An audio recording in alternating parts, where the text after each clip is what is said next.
L'autre, c'est moi. Des passages de livres et des articles, émouvants ou éclairants, qui changent notre façon de voir le monde et ouvrent de nouvelles perspectives. Aujourd'hui, dans ce deuxième épisode, je vais vous lire un article publié par Groseille. Groseille.co, c'est un magazine en ligne qui propose une perspective, je cite, fraîche et critique sur notre histoire immédiate. La plupart de leurs articles tournent autour de l'environnement, et c'est le cas de celui que je vais vous lire aujourd'hui. Il s'agit d'un texte de Désobéissance Écolo Paris, publié le 15 octobre 2019, et qui tente de répondre aux objections fréquentes contre les activistes environnementaux sur leur propre consommation. Commencer par moins consommer avant de donner des leçons. Comment sortir de cette exigence d'exemplarité et déplacer le débat de la surconsommation à la surproduction ? D'après les auteurs de cet article, il faut arrêter d'agir en consommateur pour agir vraiment. Citation. S'il est quelque misérable état au monde, où chacun ne puisse pas vivre sans mal faire, et où les citoyens soient fripons par nécessité, ce n'est pas le malfaiteur qu'il faut pendre, c'est celui qui le force à le devenir. Rousseau. Parmi les idées reçues les plus tenaces en écologie, il y a l'idée que la surconsommation serait le principal moteur de la destruction de l'environnement. L'humanité, prise comme somme d'individus humains, sans tenir compte de ses hiérarchies ni de ses conflits internes, se serait rendue coupable, au fil des siècles, de consommer beaucoup trop de ressources naturelles. Un jour spécifique marque même le moment de l'année à partir duquel l'humanité commence à surconsommer, le jour du dépassement, qu'on atteint désormais dès juillet. Et combien de fois n'a-t-on pas entendu que les feux en Amazonie étaient directement causés par les steaks dans nos assiettes ? Nous soutenons en revanche que la théorie de la surconsommation vise à réduire la pratique écologiste à des choix de supermarché, à des petits ajustements dans un quotidien qui ne change pas vraiment, à une sorte d'écologie de la carte bleue.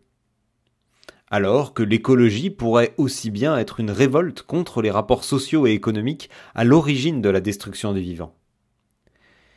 Le discours sur la surconsommation produit des sujets qui ne se conçoivent que comme des consommateurs coupables. Il maintient l'écologiste dans le carcan de la société marchande alors qu'il devrait s'en extirper, construisant avec d'autres les solidarités nécessaires pour faire naître un monde sans Amazon ou Intermarché. L'idée de surconsommation nous met des œillères et des chaînes qu'il nous faut arracher. En réalité, le consommateur en tant que figure historique, apparu lors des 2 derniers siècles, n'y est pour rien, ou presque, dans la crise écologique que nous traversons. Le consommateur en tant que tel, et les comportements qui lui sont associés, n'ont d'ailleurs pas toujours existé, ni toujours été conçus comme tels. On voit apparaître les grands magasins et les réclames au XIXe siècle. Et la consommation, jadis réservée aux bourgeois, se répandit finalement aux classes populaires lors de la première moitié du XXe siècle. La naissance du consommateur a servi à 2 choses. Écouler le surplus de marchandises produites par le capitalisme et réintégrer les gens dans les rapports marchands sur leur temps de loisir, fraîchement arrachés par des luttes sociales, pour couper court à tout ennui improductif ou désir de révolte. D'une certaine manière, la consommation a étendu le travail sur le temps de loisir, de sorte que nous continuons à travailler au bon fonctionnement de l'économie une fois sortis du bureau ou de l'usine. Dans l'imaginaire culturel de pas mal d'occidentaux, le consommateur est assimilé à une sorte de zombie impuissant, incapable de se distinguer de la masse et se précipitant sur la marchandise lors des périodes de solde. Cette image répond parfois au besoin des plus riches de stigmatiser la consommation des classes populaires, tout en se revendiquant d'une consommation plus intelligente et éclairée. Cependant, nous pourrions reprendre la figure du zombie à notre compte, afin de caractériser l'impuissance et la passivité de ceux et celles dont le seul horizon politique se réduit à consommer mieux ou moins. Si l'on veut que l'écologie tape là où ça fait mal, elle devra cesser de tracer une ligne de séparation artificielle entre la surconsommation et la surproduction, là où elles ne sont que trop intimement liées. La surconsommation est avant tout un effet de la surproduction. Mais ce n'est pas suffisant. Car la surproduction est aussi un effet, ou plutôt un problème chronique du capitalisme, qui a besoin de transformer de plus en plus de choses et de personnes en marchandises pour créer de la valeur. il n'y a rien d'autre derrière la surconsommation que la compulsion de croissance qui est inhérente au capitalisme. Si on peut toujours réduire sa consommation individuelle, le capitalisme aura toujours besoin que la consommation totale augmente pour que la croissance continue. Le consommateur n'est donc pas une personne autant qu'il est une figure, un instrument de logique qui dépasse son individualité. Cette distinction entre l'individu et la figure telle qu'elle est construite socialement va se révéler fondamentale par la suite. Car si on peut absoudre en grande partie le consommateur de sa responsabilité dans la crise écologique, il n'en faut pas moins l'assassiner. Assassiner en nous le consommateur, cela veut dire donner une chance à l'humain se cachant sous l'identité désuète de producteur ou de consommateur, qui l'écrase tel un rocher. Faire exploser le carcan de la consommation pour redécouvrir la multiplicité des activités et des actions nécessaires à une reprise en main de la question écologique. Existe-t-il un, ouvrez les guillemets, choix de consommation ? Prenons au mot l'idée de surconsommation. Très bien, vous prétendez que nous, les petits individus, nous serions coupables de trop consommer. Essayons de déterminer à grands traits qui est responsable de quoi. Quelle est la position du consommateur dans l'économie ?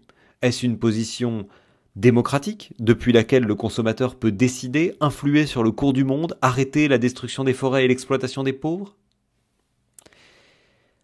Grand A, le consommateur arrive en bout de chaîne, une fois que tout a été choisi pour lui. Que s'est-il passé pour que le steak dans lequel croque le consommateur provoque des incendies en Amazonie ?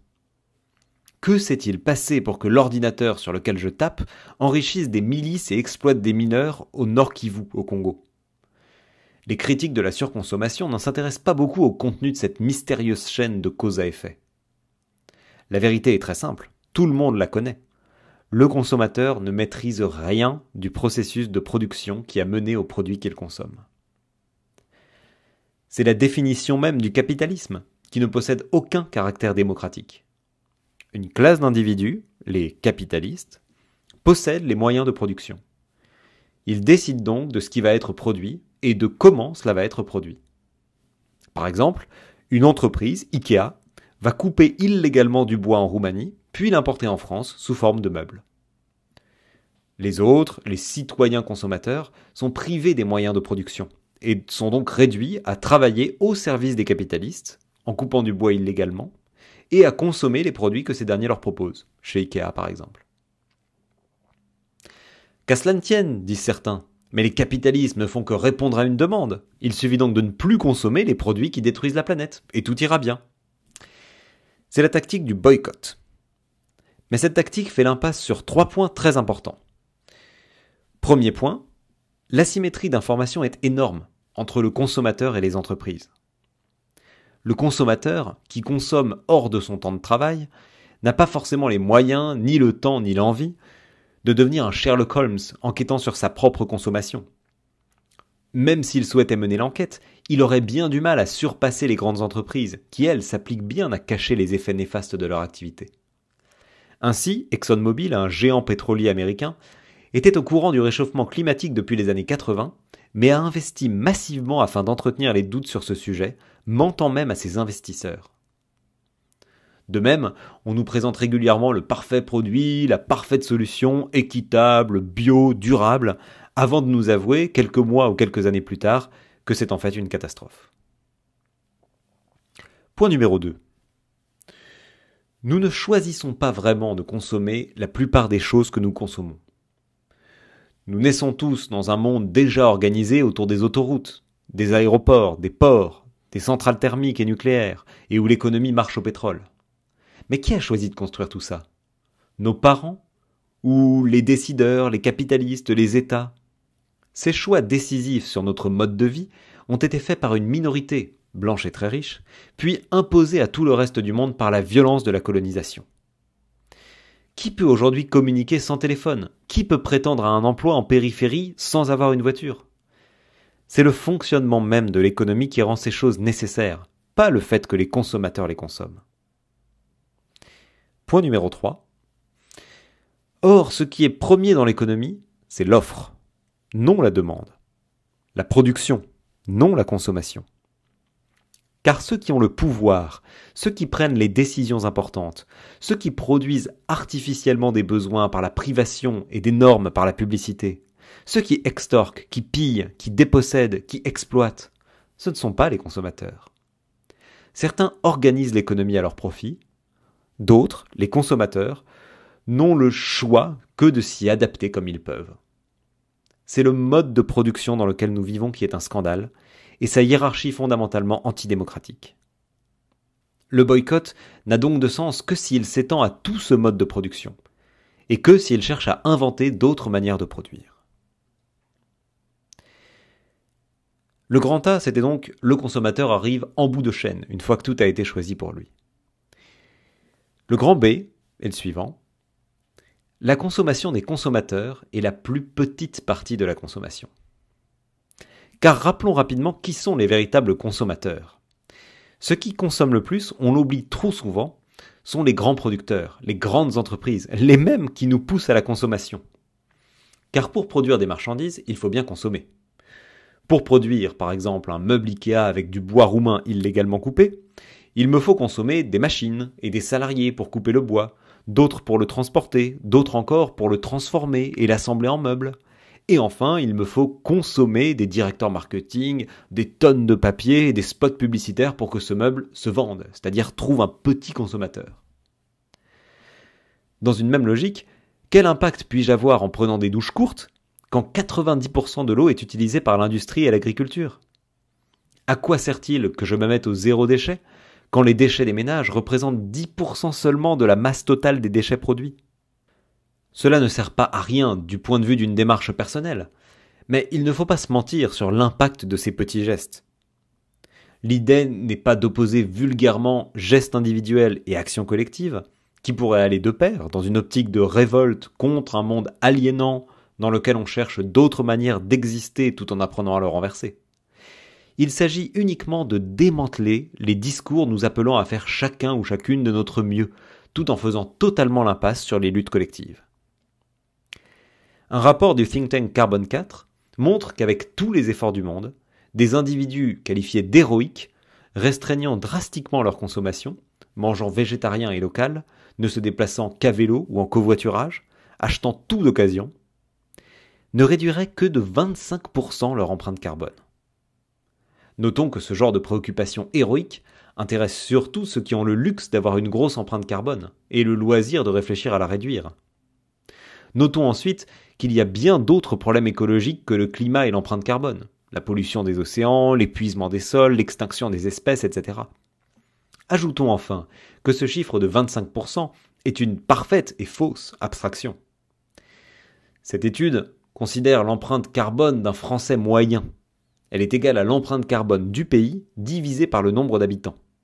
On fait donc abstraction de tous les rapports économiques de hiérarchie évoqués plus haut. Ce Français moyen n'existe évidemment pas.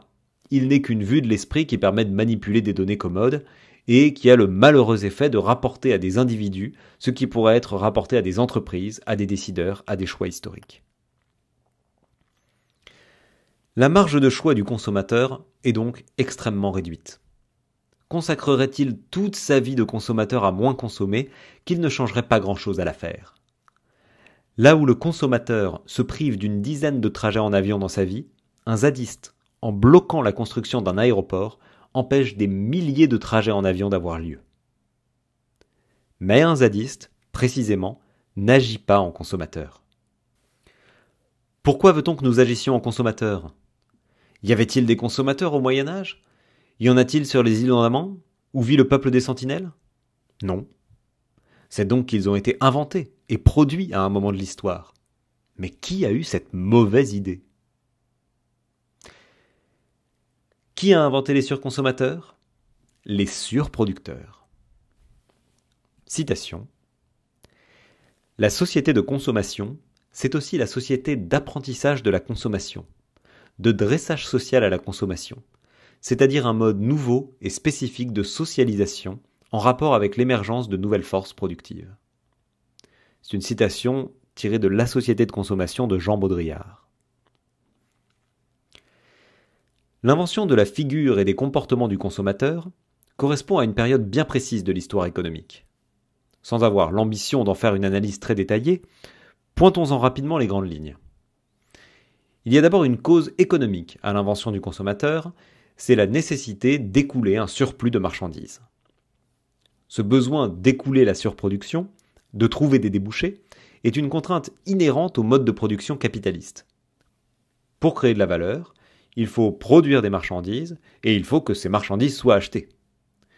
Puisque le mode de production capitaliste carbure à la croissance, on investit pour récupérer une plus-value, il produit toujours plus de marchandises, peu importe la demande. Si la demande ne suit pas, il faut donc la créer artificiellement. C'est là qu'interviennent la publicité, les hausses de salaire, la baisse du temps de travail, les politiques fordistes et keynésiennes, et donc la figure du consommateur, pour écouler le surplus de marchandises. Il y a aussi une cause politique. Au début du XXe siècle, les luttes sociales et le spectre du communisme ont forcé les États et les capitalistes à faire des concessions. Baisse du temps de travail, système de protection sociale, etc. L'invention du consommateur a donc répondu à un besoin politique. Que les individus libérés sur leur temps de loisir ne passent pas ce temps à être heureux et improductifs, à faire des émeutes ou la révolution. Non, bien mieux, qu'ils le passent à continuer de travailler pour les capitalistes, c'est-à-dire à consommer. Il n'y a là aucun désir naturel de consommer. Placé sous tutelle de l'État qui revendique le monopole de la solidarité avec ses programmes de protection sociale, d'ailleurs en cours de démantèlement, privé de nos amitiés par l'atomisation du travail, de l'urbanisation et des logements, qui, structurellement, empêchent toute vie commune, nous sommes forcés à la solitude, dont la seule échappatoire misérable consiste en la consommation effrénée des fragments de la vie des autres, que ce soit des séries Netflix ou des photos sur Instagram. Dans l'événement Anthropocène, les chercheurs Jean-Baptiste Fresso et Christophe Bonneuil montrent que la société de consommation et l'American Way of Life ont été entièrement produits par des dispositifs matériels et institutionnels au tournant des 19e et 20e siècles. Pour écouler le surplus de marchandises des usines tayloriennes, on commence à mettre des marques sur les produits. On encourage la vente par correspondance, on crée des supermarchés et des self-service. La publicité, succédant à la réclame, fait l'apologie de la consommation comme mode de vie et marqueur de normalité sociale. Elle suggère au consommateur qu'il souffre de défauts à corriger. Il a besoin de cette pommade anti-rides. En même temps, la consommation de masse sert tout à fait explicitement à discipliner les travailleurs dans les usines. Pour contrer l'absentéisme, Henry Ford crée la journée à 5 $, et les grandes entreprises comme Ford, General Motors et General Electric mettent en place le crédit à la consommation. Achetez maintenant et payez plus tard. Pour inciter les travailleurs à acquérir leurs biens de consommation.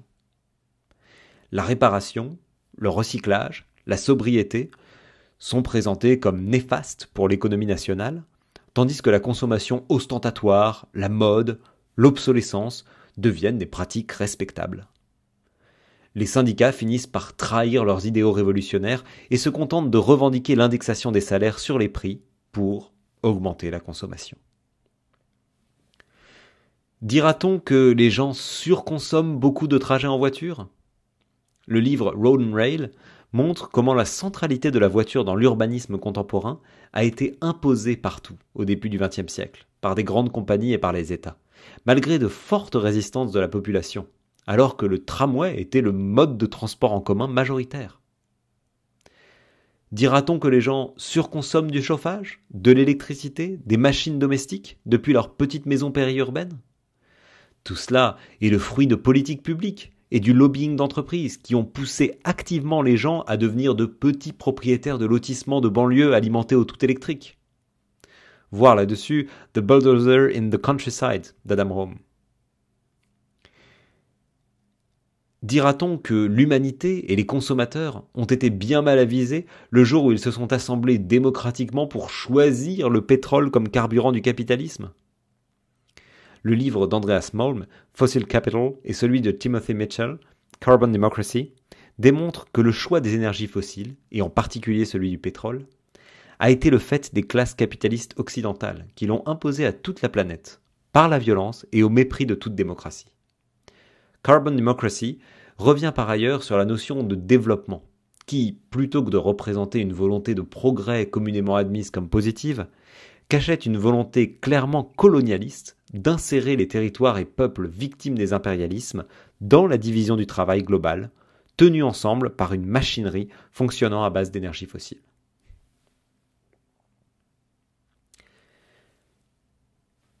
Sauver la vie, tuer le zombie.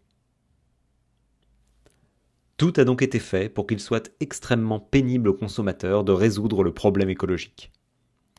La figure et les comportements du consommateur ont même été produits, pourrait-on dire, pour être impuissants, pour répondre sagement aux besoins de l'économie. Arrivé à ce point, nous jugeons donc le consommateur non coupable de la catastrophe écologique qu'est notre monde.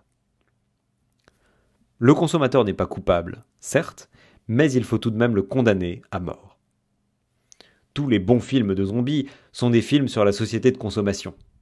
Le consommateur est cette créature étrange, à peine vivante, qui peuple les rues, les supermarchés, les parcs de loisirs, les yeux dans le vide ou rivés sur son téléphone, faussement satisfaite, irrémédiablement solitaire et impuissante. Qui peut devenir agressive si on la contrarie dans son malheur. Retrouver un pouvoir d'action en écologie suppose une dézombification collective. Il faut tuer en chacun de nous, le consommateur. Voici donc quelques pistes et méthodes qui seront très utiles à cet effet. D'une part, le consommateur est produit de l'extérieur. Rien de plus efficace que de massacrer les consommateurs à la source, là où ils sont produits. On pourrait donc croire qu'il faut s'attaquer à la publicité. Et à vrai dire, les actions anti-pub sont toujours très réjouissantes. Mais le cœur du problème n'est pas là. Dans une économie capitaliste, nous sommes des consommateurs avant tout parce que nous ne possédons rien et nous ne maîtrisons pas les moyens de production. Nous ne savons plus produire nos propres vêtements, notre propre nourriture, notre propre maison, comme tout le monde savait le faire il y a quelques siècles. On cessera donc d'autant plus d'être des consommateurs qu'on aura exproprié ceux qui s'accaparent les moyens de production, et qu'on se sera réapproprié collectivement les savoir-faire et les techniques nécessaires à une vie commune libre. Jardiner, cultiver, coudre, construire, réparer, etc. D'autre part, le consommateur nous tient de l'intérieur.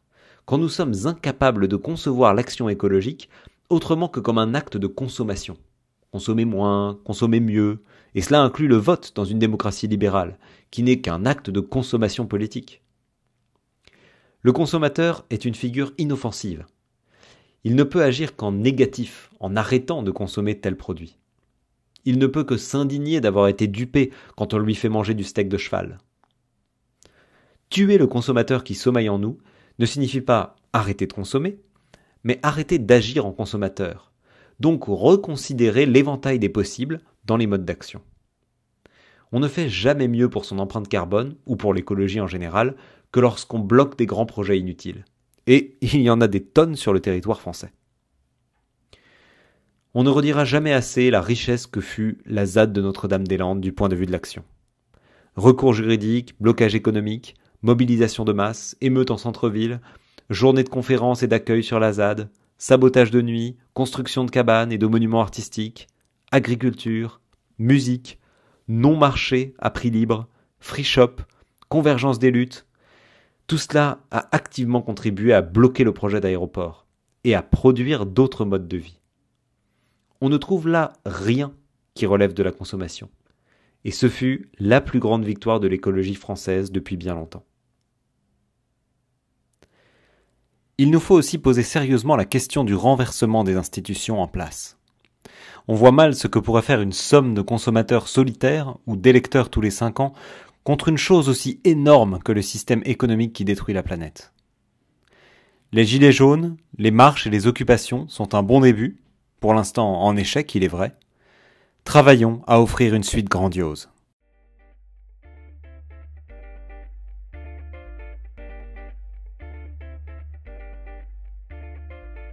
C'était L'écologie de la carte bleue, un texte de Désobéissance Écolo Paris, publié sur le site groseille.co le 15 octobre 2019. Je suis Alexandre Sorzaclamy et vous venez d'écouter le 2e épisode du podcast L'autre c'est moi. À bientôt!